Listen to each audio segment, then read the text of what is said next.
We began to make America wealthy again. For decades, our country has been looted, pillaged, raped, and plundered by nations. Foreign leaders have stolen our jobs. Foreign cheaters have ransacked our factories. Reciprocal tariffs on countries throughout the world. Reciprocal. That means they do it to us and we do it to them. ಅಮೆರಿಕದ ಉತ್ಪನ್ನಗಳಿಗೆ ಸುಂಕ ವಿಧಿಸೋರಿಗೆ ಪಾಠ ಕಲಿಸ್ತೇವೆ ಅಂತ ಹೇಳಿದ್ದ Trump ಈಗ ತಾನು ಹೇಳಿದ ಹಾಗೆ ಮಾಡಿದ್ದಾರೆ. ಏನೋ ಹೇಳ್ತಾರೆ, ಹಾಗೆಲ್ಲ ಮಾಡ್ಲಿಕ್ಕಿಲ್ಲ ಅಂತ ಅಂದ್ಕೊಂಡಿದ್ದವರಿಗೆ ಶಾಕ್ ಕೊಟ್ಟಿದ್ದಾರೆ. ತನ್ನ ಮಿತ್ರ ದೇಶಗಳಿಗೆ ಟ್ರಂಪ್ ಅವರ ಈ ನೀತಿಯಿಂದ ಆಘಾತವಾಗಿದೆ. ಆದರೆ ಟ್ರಂಪ್ ಮಾತ್ರ ಕ್ಯಾರೆ ಅಂತಿಲ್ಲ. ಭಾರತ, ಯುಕೆ, ಯುರೋಪಿಯನ್ ಯೂನಿಯನ್ ಸಹಿತ ಎಲ್ಲರಿಗೂ ತೆರಿಗೆ ಬಾಸುಂಡೆ ಬಾರಿಸಿದ್ದಾರೆ ಟ್ರಂಪ್. ಅಮೆರಿಕ ಅಧ್ಯಕ್ಷ ಟ್ರಂಪ್ ಇತರ ದೇಶಗಳ ಮೇಲೆ ಹೇರುವ ಹೊಸ ತೆರಿಗೆ ದರವನ್ನ ಘೋಷಣೆ ಮಾಡಿದ್ದಾರೆ. ಭಾರತ ಸೇರಿದಂತೆ ಹಲವಾರು ರಾಷ್ಟ್ರಗಳ ಮೇಲೆ ಟ್ರಂಪ್ ಪ್ರತಿ ತೆರಿಗೆ ವಿಧಿಸಿದ್ದಾರೆ. ಎಲ್ಲ ದೇಶಗಳ ಆಮದುಗಳ ಮೇಲೆ 10% ಮೂಲ ತೆರಿಗೆ ವಿಧಿಸಲಾಗಿದೆ. ಅಮೆರಿಕದೊಂದಿಗೆ ಹೆಚ್ಚುವರಿ ವ್ಯಾಪಾರ ನಡೆಸುವ ಅನೇಕ ರಾಷ್ಟ್ರಗಳ ಮೇಲೆ ಹೆಚ್ಚಿನ ತೆರಿಗೆ ದರಗಳನ್ನ ಘೋಷಣೆ ಮಾಡಿದ್ದಾರೆ. ಕನಿಷ್ಠ 10% ಶುರುವಾಗಿ 49% ಅವರು ತೆರಿಗೆ ವಿಧಿಸಿದ್ದಾರೆ. ಟ್ರಂಪ್ ಹೊಸ ತೆರಿಗೆ ಹೇರಿಕೆಯಿಂದ ಅಮೆರಿಕ ಮಿತ್ರ ರಾಷ್ಟ್ರಗಳು ಕೂಡ ಆಘಾತಗೊಂಡಿವೆ. ಚೀನಾದಿಂದ ಆಮದು ಮಾಡಿಕೊಳ್ಳುವ ವಸ್ತುಗಳ ಮೇಲೆ 34% ತೆರಿಗೆ ಹಾಕಲಾಗಿದೆ.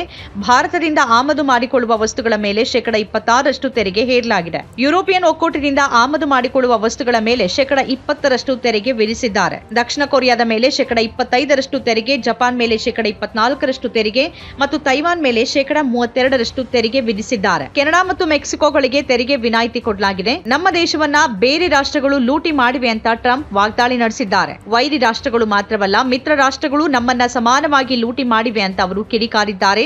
ನಾವೀಗ ಎಲ್ಲವನ್ನೂ ಬದಲಿಸ್ತಿದ್ದೀವಿ ಅಂತ ಟ್ರಂಪ್ ಹೇಳಿದ್ದಾರೆ. ಯಾವ ದೇಶಗಳ ಮೇಲೆ ಎಷ್ಟು ತೆರಿಗೆ ಮತ್ತು ಅದು ಈ ಮೊದಲು ಎಷ್ಟಿತ್ತು ಅನ್ನೋ ವಿವರವನ್ನ ನೋಡೋದಾದ್ರೆ, ಚೀನಾ 34% ತೆರಿಗೆಯನ್ನ ಈಗ ವಿಧಿಸಲಾಗಿದೆ. ಇದಕ್ಕಿಂತ ಮೊದಲು 20% ತೆರಿಗೆ ಇತ್ತು. ವಿಯೆಟ್ನಾಂ 46%, ಈ ಮೊದಲು 5% 10% ಇತ್ತು. ಜಪಾನ್ 24%, ಈ ಮೊದಲು 2% 5% ಇತ್ತು. ದಕ್ಷಿಣ ಕೊರಿಯಾ 25%, ಈ ಮೊದಲು 3% 6% ಇತ್ತು. ಭಾರತ 26%, ಈ ಮೊದಲು 5% 10% ಇತ್ತು. ತೈವಾನ್ 32%, ಈ ಮೊದಲು 3% 7% ಇತ್ತು. ಥೈಲ್ಯಾಂಡ್ 36%, ಈ ಮೊದಲು 5% 10% ಇತ್ತು. ಯುರೋಪಿಯನ್ ಒಕ್ಕೂಟ 20%, ಈ ಮೊದಲು 2% 5% ಇತ್ತು. ಇಸ್ರೇಲ್ 17%, ಈ ಮೊದಲು 2% ಇತ್ತು. ಕಾಂಬೋಡಿಯಾ 49%, ಈ ಮೊದಲು 10% 15% ಇತ್ತು. ಟ್ರಂಪ್ ತೆರಿಗೆ ನೀತಿ ಬಗ್ಗೆ ಜಾಗತಿಕ ಮಟ್ಟದಲ್ಲಿ ವ್ಯಾಪಕ ಟೀಕೆಗಳು ವ್ಯಕ್ತವಾಗಿವೆ. ಇದು ಜಾಗತಿಕ ಆರ್ಥಿಕತೆಯ ರಚನೆಯನ್ನ ಹಾಳು ಮಾಡುವ ಕ್ರಮವಾಗಿದೆ ಮತ್ತು ವ್ಯಾಪಾರ ಯುದ್ಧಗಳನ್ನ ಪ್ರಚೋದಿಸುವ ಅಪಾಯ ಇದೆ ಅಂತ ಈಗಾಗಲೇ ಪರಿಣಿತರು ಆತಂಕ ವ್ಯಕ್ತಪಡಿಸಿದ್ದಾರೆ. ಟ್ರಂಪ್ ವಿಧಿಸಿರುವ ಭಾರೀ ತೆರಿಗೆಗೆ ಬೇರೆ ದೇಶಗಳು ಹೇಗೆ ಪ್ರತಿಕ್ರಿಯಿಸುತ್ತೆ ಅನ್ನೋ ಕುತೂಹಲ ಇದೆ. ಕೆಲವು ದೇಶಗಳು ತೀಕ್ಷ್ಣ ಪ್ರತಿಕ್ರಿಯೆ ನೀಡುವ ಸಾಧ್ಯತೆ ಇದ್ದು, ಇದರಿಂದ ಅಮೆರಿಕ ಮತ್ತು ಅವುಗಳ ನಡುವಿನ ವಾಣಿಜ್ಯ ಸಂಬಂಧ ಮಾತ್ರವಲ್ಲದೆ ರಾಜತಾಂತ್ರಿಕ ಸಂಬಂಧವೂ ಹಾಳಾಗುವ ಸಾಧ್ಯತೆ ಇದೆ. ಅಮೆರಿಕದ ಜೊತೆ ಸುದೀರ್ಘ ಕಾಲದಿಂದ ಉತ್ತಮ ವಾಣಿಜ್ಯ ಸಂಬಂಧ ಕಾಪಾಡಿಕೊಂಡು ಬಂದಿರುವ ದೇಶಗಳ ಜೊತೆ ಸಂಬಂಧ ಈಗ ಹಾಳಾಗುವ ಸಾಧ್ಯತೆ ಇದೆ ಅಂತ ವಿಶ್ಲೇಷಕರು ಹೇಳಿದ್ದಾರೆ. ಆದರೆ ಟ್ರಂಪ್ ಇದ್ಯಾವುದನ್ನು ಗಣನೆಗೆ ತೆಗೆದುಕೊಳ್ಳುವಂತೆ ಕಾಣ್ತಾ ಇಲ್ಲ. ಅವರ ಚುನಾವಣಾ ಪ್ರಚಾರನೂ ಹಾಗೆ ಇತ್ತು, ಈಗ ಅವರ ಆಡಳಿತಾನೂ ಹಾಗೆ ಇದೆ.